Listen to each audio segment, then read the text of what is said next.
La prise en charge des policiers et de la population est au centre des 72 de la santé préventive de la police nationale lancée aujourd'hui. Des 72 initiés en vue de promouvoir les services de santé de la police nationale et inviter les populations à découvrir ces centres de santé.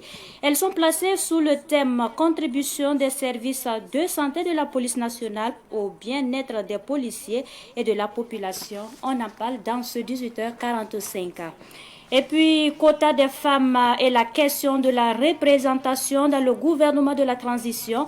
La présidente de l'association Parba Beoga Yondo s'exprime sur le sujet dans une interview accordée à Savane Média. Elle demande au président la prise en compte du genre dans les organes de la transition. Vous entendrez Martine Kouda dans ce journal. Voilà, ce sont les principaux titres de ce 18h45. Merci de nous choisir pour vous informer et bienvenue. Nous débutons cette session d'information par cette information. Les députés de l'Assemblée législative de transition ont voté ce matin un projet de loi sur l'autorisation de la ratification de la charte du Liptako-Gourma instituant l'Alliance des États du Sahel, AES. Un projet de loi qui a été adopté à l'unanimité car les 71 députés à l'ALT 71 députés de l'ALT ont tous voté à l'unanimité. Cette charge a été signée le 16 septembre 2023. Et pour poursuivre, je vous l'annonçais en titre, les femmes sont les grands oubliés de la charte de la transition. Aucun article ne fait cas de la représentativité des femmes dans les organes de la transition. Pourtant, ce ne sont pas les compétences qui manquent au niveau de la gente féminine. Selon Martine Kouda, présidente de l'association Parba Beoga Yondo, elle invite le président à rectifier le tir sur le quota des femmes dans le gouvernement dans le gouvernement, à l'ALT et dans d'autres institutions. Martine Kouda est au micro de Fatih Sankara. Le jour de la 6, ils avaient oublié les femmes. Tout ce qu'ils ont fait dans la salle, les noms des femmes ne sont pas sortis. Je pense que dans tous les travaux que le président va amener dans l'Assemblée, s'il y a des 100 hommes, je pense qu'il doit y avoir même 60 femmes. Là où il y a 20 hommes, je pense qu'on doit avoir même si c'est 15 femmes dans les entreprises. Où nous sommes pour travailler, je pense que les femmes aussi doivent être là. Donc, je pense que les femmes aussi ont des idées, ils sont intelligents pour faire ce travail. Donc, je demande à Monsieur le Président de voir à ce côté. Si je veux voir dans les ministères, les femmes ne sont pas nombreuses. À l'Assemblée, les femmes ne sont pas nombreuses non plus. Même dans les mairies, quand j'en fais la délégation spéciale de suite là, je vois que c'est des hommes seulement. Il n'y a pas de femmes tellement. Si tu vas compter le nombre de femmes qui sont là-bas, ça ne dépasse pas un ou deux. Donc je veux que Monsieur le Président n'a qu'à revoir sur ça, le quota des femmes. Les femmes sont assez compétentes pour faire ce genre de travaux. Pourquoi je dis ça? Les femmes sont intelligentes. C'est parce qu'ils n'ont pas eu la possibilité de rentrer. Je suis une femme présidente d'association. Il y a beaucoup de domaines même que moi-même je fais.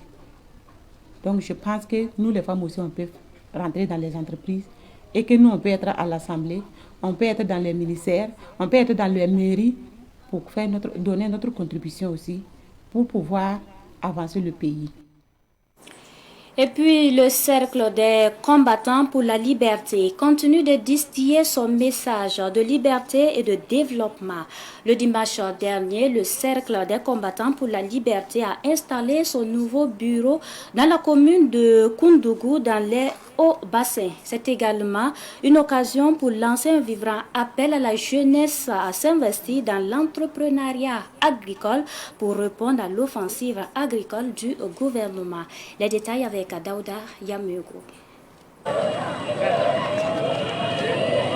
La commune de Koundongo, située à 75 km de Bobo-Dioulasso, a été le théâtre d'une initiative inspirante orchestrée par le Cercle des combattants de la liberté. L'organisation dédiée à la promotion de la liberté et de l'autonomie économique a non seulement installé une représentation locale, mais a également exhorté les jeunes à se regrouper en coopérative pour s'investir dans l'entrepreneuriat agricole. Le président est en train de travailler pour mettre les usines et lancer l'agriculture. Donc c'est notre voie aussi. On a vu que ce volet, en tout cas, ça nous plaît très bien. Donc nous sommes engagés et nous allons les aider à sensibiliser la jeunesse. Et les usines qu'ils sont en train de mettre en place, il faut que la jeunesse travaille. On ne peut pas rester pendant qu'ils sont en train d'installer des usines. Par exemple, vous allez voir que les grands moulins de Banfora, combien d'hectares de blé peut tourner cette usine en 12 mois. Et l'APEC, il faut que la machine travaille à chaque fois pour que tout le monde puisse bénéficier. Donc on ne peut pas s'inscrire l'APEC et nous restons mains croisées. Donc on veut que la jeunesse se mette à travailler vraiment à ce que le Burkina vraiment soit lendemain meilleur pour tous. Les jeunes de Koundongo ont favorablement accueilli la démarche du Cercle des combattants de la liberté. Néanmoins, ils demandent plus de forages dans la zone. Ce qui nous manque seulement, c'est les forages. On n'a pas beaucoup d'eau à notre niveau. On veut vraiment qu'ils nous encouragent. Et puis en même temps, si on a des groupements en place, on peut vraiment on peut accéder ce que le président a mis en place pour les producteurs. Et puis nous aussi, on est prêts pour tourner les usines comme il le veut, 24 heures sur 24. Pour y arriver, les responsables de l'agriculture sont mis à profit. La majorité des jeunes s'adonnent plus à la production maraîchère, telle que la production de la tomate, la production de l'oignon. Il faut dire qu'ici, la nappe phréatique n'est pas aussi loin. Mais les puits qu'ils font là, c'est des puits de façon artisanale. Et également, ils ont un bas-fond qui est à côté. Mais avec le fait de l'ensablement, l'eau tarit très vite. Donc pour les appuyer, j'aimerais vraiment, si possible, si on arrive vraiment à les aider à avoir l'eau souterraine pour vraiment arriver à optimiser, à faire leur production en temps plein, en campagne sèche comme en campagne humide. La mission du Cercle des combattants de la liberté est de promouvoir une société où chaque individu a les moyens de subvenir à ses besoins de manière autonome et l'agriculture est une voie royale pour atteindre cet objectif. Un rond-point a été érigé pour les Wayiyans de la localité. Des sacs de riz et une somme de plus de 50 000 francs CFA a été collectée au profit des VDP. De l'autre côté, après s'être installés sur leur site à Lanoua-Yiri dans l'arrondissement 11 de la ville de Ouagadougou, les commerçants de bétail expriment leur reconnaissance au gouvernement. Ils disent être prêts pour la fête de Tabaski. Reportage Samuel Moko. Les commerçants de bétail installés sur leur nouveau site à Lanoua-Yiri disent être dans de bonnes conditions. Nous, on croyait que là où on était, là, c'était mieux. Mais quand on est venu ici, on est trop content. Non, on n'a rien à dire. Si on parle trop, peut-être on va tromper. Sinon, on remercie le gouvernement avec notre chef Mourou Nava. Ils ont tout arrangé. Lumière, il n'y a pas de problème. Vous voyez que même si le courant est coupé, si tu viens ici, il n'y a même pas de problème au propos de lumière. Même l'eau, là aussi, ils ont trouvé caniveau pour nous. L'année passée, si on vient ici, le problème, là, il y a l'eau, il y a le problème de l'eau. Mais alors, là, même si, après la pluie, seulement, tu peux faire tout ce que tu veux dans le marché. Ils disent attendre les clients pour la fête de Tabaski qui arrive à grands pas, car ils trouveront toutes sortes de bétail. Nous, on a n'importe quel samo, mouton, bœuf, n'importe quel. On a tout le prix. 25 000 jusqu'à 50 000, 50 000 jusqu'à 100 000, 100 000 jusqu'à 150 000 à l'année. Il n'y a pas le prix que tu vas venir ici sans ne pas trouver mouton. Donc on a tout des moutons ici. Rappelons que selon les commerçants de bétail installés sur le site de Lanoua-Yiri, le gouvernement a honoré à toutes les promesses qu'elle a faites. La police nationale pose son regard sur la santé des populations. Elle tient ses 72 heures de la santé préventive, une façon de faire la promotion de ces centres de santé et inviter les populations à les fréquenter. 3 jours durant, il est prévu des dépistages de maladies et des panels au sein de la direction de la police. L'ouverture de ces activités s'est tenue ce matin au sein de la direction de la police. Germaine Farama nous en dit plus. Isiaka Ouedraogo est à sa première visite dans les locaux de la direction de la police nationale pour une consultation sanitaire. Et ce, à l'occasion des 72 heures de la santé préventive de la police nationale. Je ne savais pas que la police disposait quand même d'un centre de santé à l'interne. Ce que je sais de la police, c'est que la police s'occupe de la sécurité interne. C'est ce que je savais de la police. Tout comme lui, plusieurs personnes ignorent ce que sont les services médicaux de la police nationale. Pourtant, la police nationale dispose d'une vingtaine de centres de santé repartis dans les villes de Ouagadougou et de Bobo-Dioulasso et ouverts au public.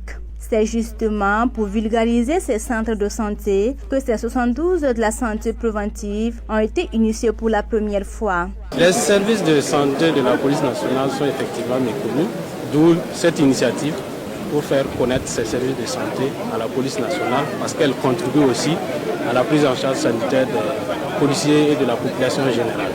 C'est pour cela que nous avons organisé ces 72 heures pour faire connaître ces services de santé et montrer aussi notre contribution pour la prise en charge du bien-être des policiers et des populations. Ces centres de santé accompagnent également dans la prise en charge médicale des FDS, une importance qui retient l'attention du ministre en charge de la sécurité, représenté par son directeur de cabinet. Votre événement, et j'en profite de saluer l'esprit de clairvoyance qui a guidé les initiateurs et les féliciter pour leur action multiple et multiforme au renforcement de la santé de nos forces combattantes. L'objectif de ces 72 heures est précis et clair. Il s'agit de promouvoir la santé des policiers, de leurs familles et de la population en général. De ce fait, elles seront ponctuées d'activités sanitaires à caractère préventif. Au-delà de la participation à cette activité ponctuelle, le policier devra inscrire dans ses habitudes son mode de vie, car il est une obligation pour lui de veiller au maintien de sa bonne santé, et cela passe nécessairement par la prévention au quotidien. Durant ces 72 heures, militaires, paramilitaires et civils ont droit à des séances de dépistage de maladies, des consultations médicales, des sensibilisations et du renforcement de capacités par des panels. Autre actualité pour poursuivre, le journal Le Curieux d'Afrique fête aujourd'hui ses 10 ans. Son directeur de publication a tenu une conférence de presse hier lundi pour présenter un bilan positif de son organe. En plus de son édition papier bimensuelle, le journal a annoncé le lancement imminent d'une station radio. Sidiki Kabri. Après 10 ans de travail, le directeur du Curieux d'Afrique se dit satisfait du parcours du journal. Aujourd'hui, il marque une pause pour faire le point de ses réalisations. C'était pour faire une halte et puis repartir en arrière, voir les acquis et surtout les perspectives. Et en termes d'acquis, nous pensons qu'aujourd'hui, nous sommes avec une équipe qui est battante, une équipe soudée, une équipe jeune mais très dynamique. Un bilan pas tellement exhaustif, mais un bilan quand même positif. Le Curieux d'Afrique, c'est aussi l'innovation. Actuellement, le site web est fonctionnel. Si vous tapez curieusdafrique.net, alors vous êtes sur notre site. Il y a également Curiosité Communication, qui est une agence de communication qui nous donne beaucoup d'argent, qui nous donne des recettes. Il y a également le groupe WhatsApp Diaspora Info. Je pense surtout au siège de notre journal, qui sera inauguré, Inch'Allah, en décembre prochain. Comme je le disais tantôt, si, Inch'Allah, on compte ouvrir une radio. Pour célébrer le 10e anniversaire du Curieux d'Afrique, le directeur de publication a animé un jeu radiophonique sur les ondes de Savane FM, où il est aussi animateur et a offert 300 000 francs à une heureuse gagnante. Il a aussi décerné une attestation de reconnaissance au meilleur revendeur de son journal. Page culture à présent. La commune de Tenkodogo, dans la région du centre-est, a vécu les 25 et 26 mai dernier plusieurs activités culturelles. Des activités qui entrent dans le cadre de la 2e édition des festivals Rencontres communautaires de Tenkodogo. Elles se sont tenues à la place de la nation de Tenkodogo. Ruben Wilson Kodio pour plus de précision. Culture, facteur de paix et de résilience des femmes est le thème de cette 2e édition du festival Rencontre communautaire de Tenkodogo, organisée par l'Action et Solidarité des leaders pour contribuer à la cohésion sociale et surtout soutenir les femmes des FDS et VDP au front. Ce projet, c'est mettre à l'honneur les femmes résilientes. Vu le contexte sécuritaire, nous disons que ces femmes aussi compatissent. Beaucoup de femmes ont leur époux au front. Voilà, c'est pas du tout évident. Donc, par rapport à leur résilience, j'ai décidé cette année de mettre la femme à l'honneur. Voilà, vu les prestations de ce soir et le thème et tout, c'est pour toujours encourager ces femmes de rester debout, de ne pas baisser les bras. Voilà, ce Burkina ne va jamais tomber et nous serons toujours debout. Pour la qualité du spectacle, l'artiste musicien Kézi a apporté sa touche comme parrain artistique. Un choix porté sur ma modeste personne comme parrain artistique d'une telle activité où le thème est accrochant. Moi, je pense que c'est vraiment un honneur. Je suis doublement satisfait parce que c'est mon combat de tous les jours à travers mes textes que je compose.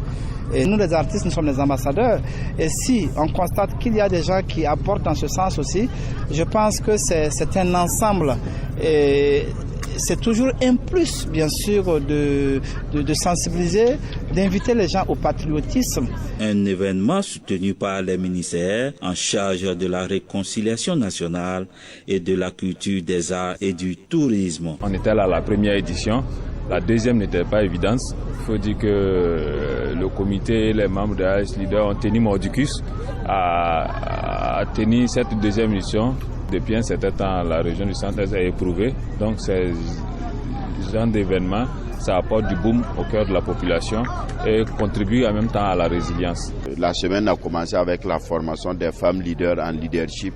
Nous, en tant que ministère qui porte cette thématique, cette matière, nous ne pouvons qu'apprécier véritablement cette démarche de l'association qui contribue quand même à autonomiser les femmes, à leur donner beaucoup plus de capacités pour être résilientes au regard de la situation qu'elles traversent depuis un certain temps. La foire commerciale se poursuit jusqu'au 1er juin prochain à la place de la nation de Tenkodogo.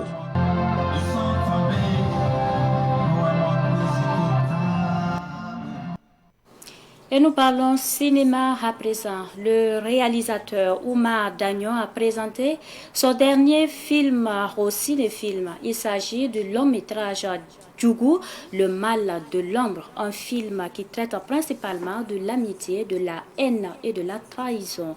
La grande première s'est tenue hier au ciné Burkina. Ketoura Sempore pour le reportage. Nora, c'est tout à fait normal. Tu es quand même ma soeur. Je suis contente pour toi.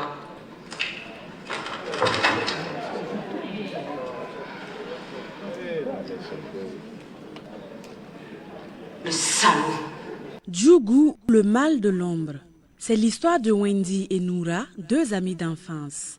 La jalousie s'installe dans le cœur de Wendy, qui tente par tous les moyens de combattre le bonheur de celle qu'elle considère comme sa sœur.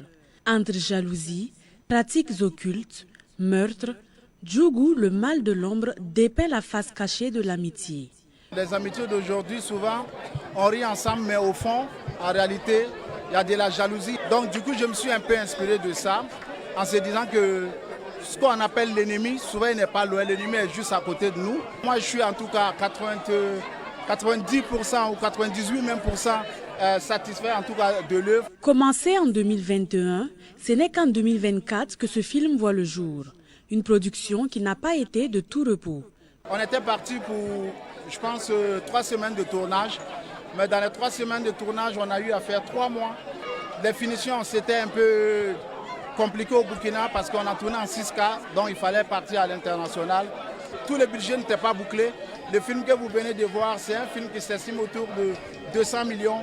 Mais on l'a fait avec une soixantaine de millions. Donc vous voyez, c'est dans les conditions très dures. Les éloges affluent également pour les performances des acteurs, dont les jeux d'acteurs ont conquis le cœur du public. Quand vous voyez la qualité du jeu des comédiens, vous verrez qu'il y a une grande différence par rapport à tout ce qu'on a l'habitude de voir. Donc je peux vous assurer que sur le plan international, et même plus qu'international, ce film-là va représenter valablement le Burkina Faso.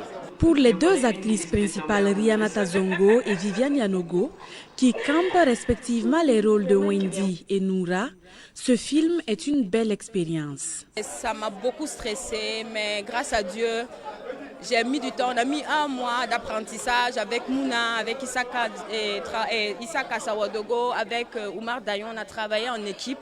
Et finalement, je pense que les gens ont bien apprécié le rôle que j'ai joué. Nous avons en tout cas eu un plateau très intéressant parce qu'il y avait de l'ambiance, il y avait la fraternité, il y avait cette communion et ce rendez-vous du donner-recevoir. Djougou, le mal de l'ombre est un film qui transporte le public dans une ambiance mêlant émotion et suspense, à en croire les cinéphiles. Le film passe au Ciné Burkina jusqu'au 2 juin prochain.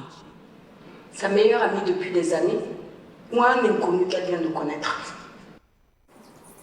Et nous terminons par l'actualité internationale. Au Sénégal, les assises nationales du secteur de la justice se sont ouvertes aujourd'hui. Plusieurs acteurs tels que les professeurs des universités, des magistrats, des avocats sont invités à se pencher sur la question pour identifier les problèmes qui minent ce secteur et faire des propositions pour l'améliorer. À cette occasion, le président sénégalais Bassirou Diomaye Faye a souligné qu'il ne s'agit pas de procès en inquisition, mais d'un débat lucide mené ensemble pour trouver des solutions et pallier aux problèmes de la justice. Voilà, ainsi se referme ce Savane Soir que j'ai pris du plaisir à vous présenter. Merci à vous qui l'avez suivi de bout en bout. Merci pour votre constante fidélité. La suite du programme continue.